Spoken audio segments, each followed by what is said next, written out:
Bonjour à tous, j'espère que vous allez bien. Alors je suis absolument ravie de vous retrouver aujourd'hui après avoir effectué quelques ajustements concernant ce fond, puisque dans la dernière vidéo où je filmais ici, je sais qu'il y avait quelques problèmes de luminosité. J'espère que ces derniers sont désormais réglés, j'ai fait pas mal de tests et ça a l'air d'être bon cette fois-ci. Donc du coup aujourd'hui je vais enfin vous filmer cette vidéo parfum que je vous promets depuis quelques semaines. Ce sont des vidéos qui me demandent toujours pas mal de préparation, de recherche, etc. puisque j'ai envie de vous proposer un voyage olfactif qui soit le plus précis possible. Et aujourd'hui, si tous ces flacons ne m'ont pas déjà trahi, on va se concentrer sur une gamme de parfums que j'adore porter en été, à savoir la collection des Aqua Allegoria de Guerlain. Alors je pense que cette vidéo tombe à pic puisque je ne sais pas chez vous, mais ici il fait une chaleur absolument étouffante. Et je pense qu'on pourra tous s'accorder sur le fait que lorsqu'il fait chaud, on n'a pas tellement envie de porter du parfum, et particulièrement des parfums qui peuvent tourner ou bien monter à la tête, puisque le problème avec le parfum lorsqu'il fait très chaud, c'est que les notes peuvent un peu virer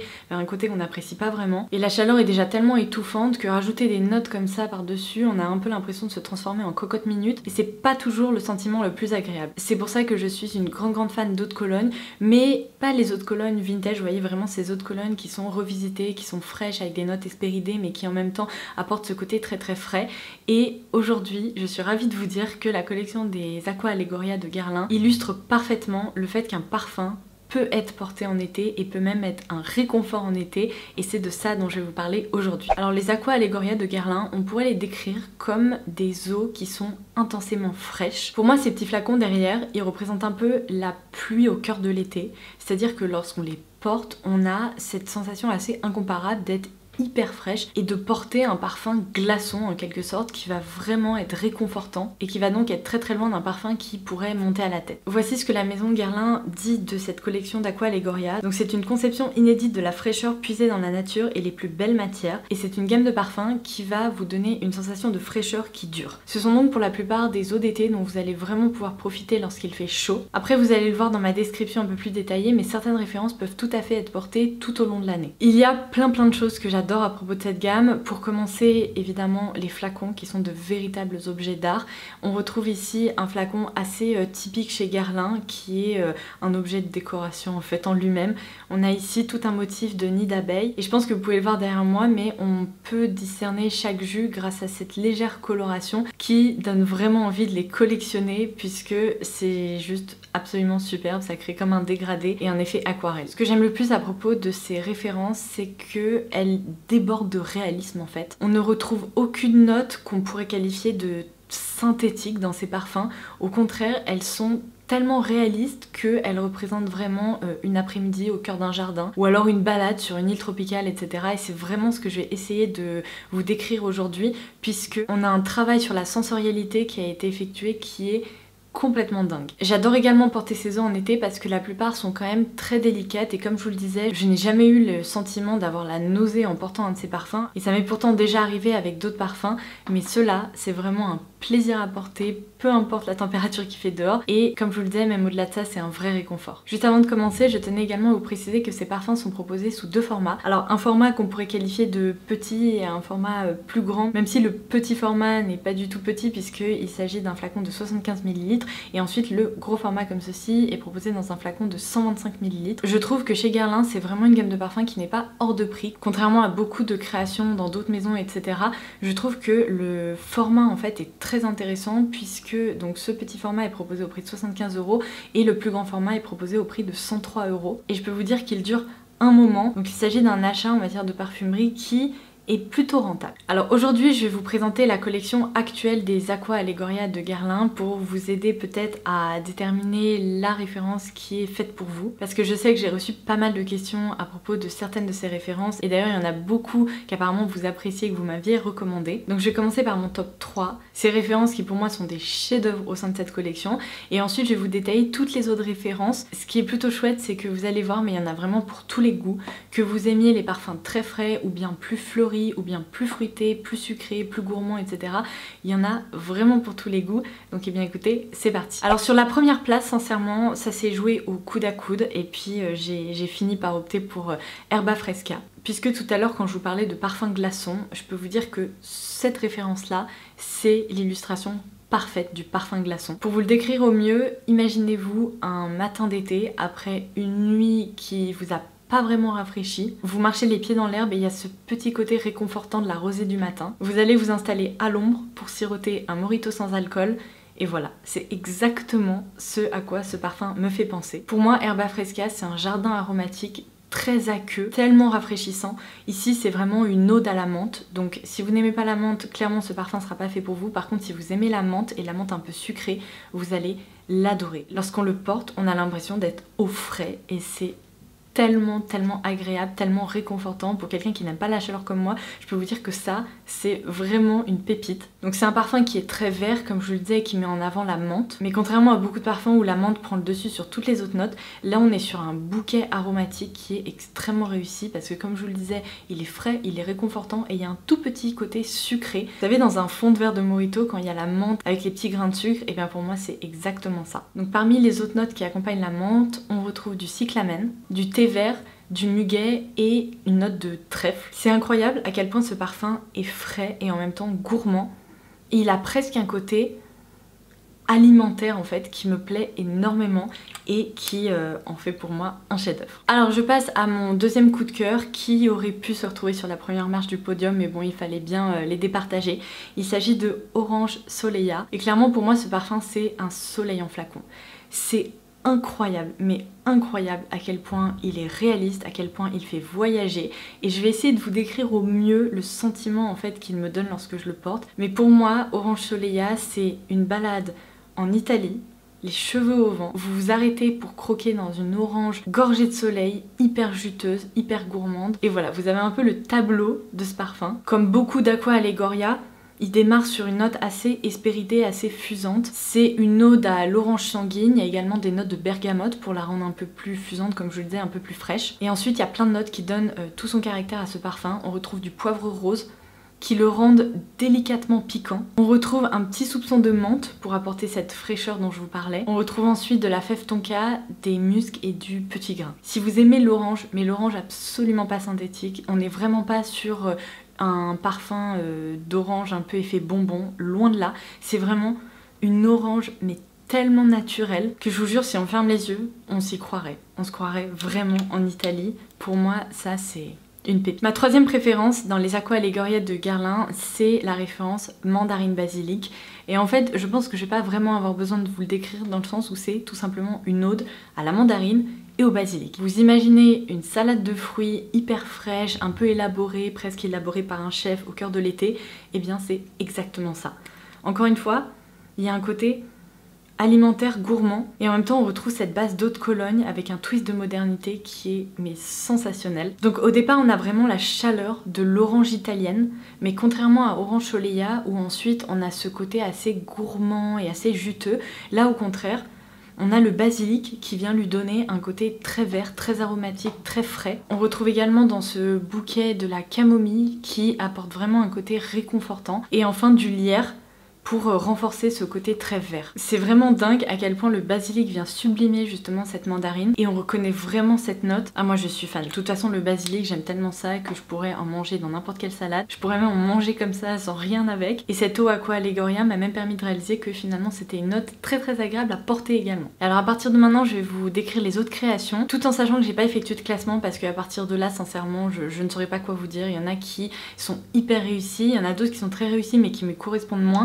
Donc je vais essayer de vous décrire tout ça. Alors je commence par un parfum très différent de ceux que je viens de vous présenter. Il s'agit ici de Flora Chericia et c'est en fait une ode à la fleur de cerisier. Alors comme la couleur de son jus laisse un peu penser, c'est un parfum qui est très féminin. Autant tous ceux que je viens de vous présenter sont complètement mixtes et pourraient être très appréciés par des hommes, autant cette référence là chez Guerlain, j'ai un peu du mal à l'envisager pour un homme puisqu'on a un côté très délicat, très innocent et en même temps assez girly, mais girly pas dans le mauvais sens du terme. Ça nous plonge pas dans un univers sucré, gourmand, un peu bonbon. Là au contraire ça mise sur un côté très féminin et très fleuri. Pour moi ce parfum c'est le parfum idéal à porter lorsque par exemple on va à un mariage ou un baptême. C'est vraiment un parfum à associer avec une petite robe d'été assez élégante lorsqu'on veut profiter des fleuves qui sont assez fraîches et en même temps fleuries. Et c'est vraiment une réussite.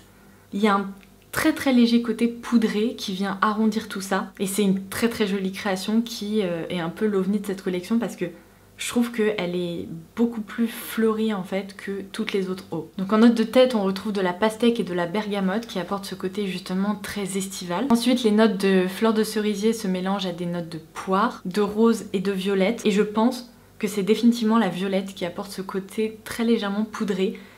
En fait, on reconnaît vraiment ici un parfum Guerlain. Vous savez, tous les produits de maquillage Guerlain sont légèrement parfumés.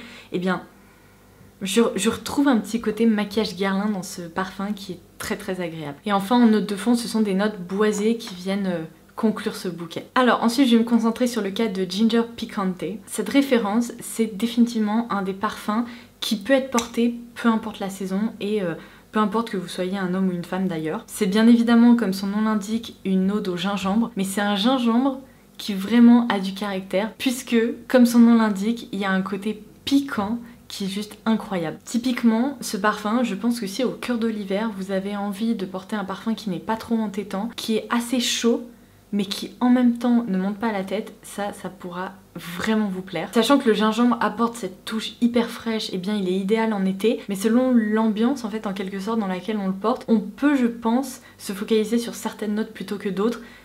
Et c'est pour ça qu'il est vraiment hyper intéressant. Donc encore une fois, on a ici un départ hyper hespéridé avec de la bergamote, du citron. On a ensuite ce gingembre qui apparaît et qui est sublime. Juste sublime. On a ensuite le poivre qui apporte ce côté piquant, mais en même temps il est arrondi avec de la rose pour éviter d'être trop violent lorsqu'on le découvre. Et enfin des notes de bois de cèdre et de musc viennent lui apporter ce sillage. Je trouve que c'est un des parfums qui tient le mieux dans cette collection, même s'il y en a d'autres, parce que en fait la particularité de ces eaux, c'est qu'elles tiennent toutes très très bien. Je peux vous dire que j'en ai déjà fait l'expérience en fin de journée, lorsqu'on sent ces vêtements, on a toujours les notes qui ressortent, mais seulement certaines sont tellement fraîches qu'elles ont tendance à se faire oublier. Alors que celui-ci, on peut se surprendre à faire et en fait le redécouvrir en cours de journée. Alors puisque j'étais sur le gingembre, je vais passer à la référence Bergamote Calabria qui, contre toute attente, est bien évidemment une ode à la bergamote, donc avec des notes très très hespéridées, seulement il y a cet ajout de gingembre qui lui donne un côté très mixte, très frais et assez moderne. Pour moi, ce parfum, c'est vraiment l'illustration parfaite d'un jardin exotique, très frais, un peu humide et en même temps très très vert. On y retrouve également des notes de cardamome, de petits grains et il y a un fond très très légèrement boisé, mais pas un bois fumé, un bois qui au contraire vient juste apporter ce côté très tropical en fait. C'est aussi un parfum qui est extrêmement frais, qui est très très réconfortant et que j'aime beaucoup. Alors avant de passer aux 3 références qui me correspondent un peu moins, je voulais vous parler de Pera Granita qui est cette fois-ci une ode à la poire. Comme vous pouvez le voir dans cette collection, il y a des odes à pas mal de matières premières qui sont assez incontournables. Et cette référence là, je trouve que c'est un très très bel ajout dans la gamme puisque contrairement aux autres références, je trouve que c'est un parfum qui est plus chaud, plus réconfortant et c'est très étonnant d'ailleurs pour la poire parce que moi quand je lis Pera Granita, j'imagine une poire très acidulée, hyper fusante, très fruitée et là ce n'est pas du tout le cas. Au contraire, le parfumeur a réussi à faire ressortir, comme je vous disais, un côté assez chaud de la poire tout en la rendant accessible et pas sucrée ni trop gourmande et c'est juste sensationnel. C'est un parfum, au-delà de ça, que je trouve zesté et très très élégant. Ah, il est incroyable. Et pour le coup, je pense que c'est plutôt un parfum féminin. Donc on y retrouve des notes de fleurs d'oranger, je pense que c'est pour ça qu'il me plaît autant, mais également d'osmanthus. La poire est sublimée par des notes d'édione, et en fait l'édione c'est une note en parfumerie qui permet de reproduire le parfum d'un jasmin d'eau, donc c'est un jasmin très très frais, et c'est pour ça qu'on a ce côté splash de fraîcheur. Et enfin les notes de fond misent sur des notes boisées, de la mousse, et également un cèdre boisé, et c'est juste trop agréable. Parce que contrairement à beaucoup de parfums boisés, il reste pétillant, un peu chaud, et c'est pour ça que je l'aime autant. Pardon, je vous ai menti, je vous ai dit qu'il me restait 3 références, mais en réalité il en reste 4. Alors, je continue avec Passiflora. Alors Passiflora, c'est une ode aux fruits de la passion. Moi, je l'assimile vraiment à un nectar, et d'ailleurs sa couleur laisse présager que c'est un parfum qui est très riche. Je dois vous avouer que j'ai plus de mal à le porter celui-là, parce que très étonnamment, je ne sais pas si je deviens folle, mais j'ai vraiment l'impression que ce parfum, bon, il y a des petites notes de fruits de la passion, mais les notes qui prennent le dessus, c'est vraiment ces notes d'abricot hyper mûres, hyper juteux, et c'est dingue. On dirait presque en fait de la confiture d'abricot, et je ne comprends pas parce qu'il n'y a pas de notes d'abricot dans ce parfum, et pourtant, moi c'est tout ce que je peux sentir. Il y a un côté presque enfantin, hyper gourmand, hyper alimentaire. On a l'impression de se retrouver face à une salade de fruits, encore une fois, mais très très juteuse. Donc on y retrouve un cocktail hespéridé avec du pamplemousse, de la mandarine, du citron, de la bergamote. Il y a également de la fleur d'oranger qui vient compléter tout ça. Et enfin, l'ylang-ylang et le musc viennent clôturer le parfum, on va dire. Du coup, on est sur un parfum qui est extrêmement riche, qui est juteux et qui, sincèrement, est un nectar. Si vous aimez ces parfums qui sont très sucré mais sans être entêtant, je pense qu'il pourrait vous plaire. Moi je dois vous avouer que je pourrais le porter mais à plus petite dose que les autres. Vous voyez, je me baignerai pas dedans alors que clairement mandarine basilic ou herba fresca je pourrais littéralement me baigner dedans.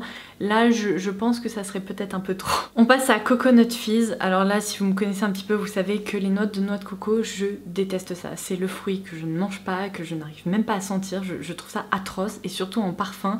La noix de coco ça tend toujours vers un côté hyper monoï, crème solaire, très exotique et j'ai beaucoup de mal avec ça. Et alors là, je m'attendais à le détester, hein. Il faut dire ce qui est parce que la coco, ce n'est pas fait pour moi. Et je dois vous avouer que je me suis un petit peu faite surprendre par cette référence parce que, il n'y a pas à dire. On retrouve ce côté coco, crème solaire, mais c'est très laiteux et en fait ça en devient presque réconfortant.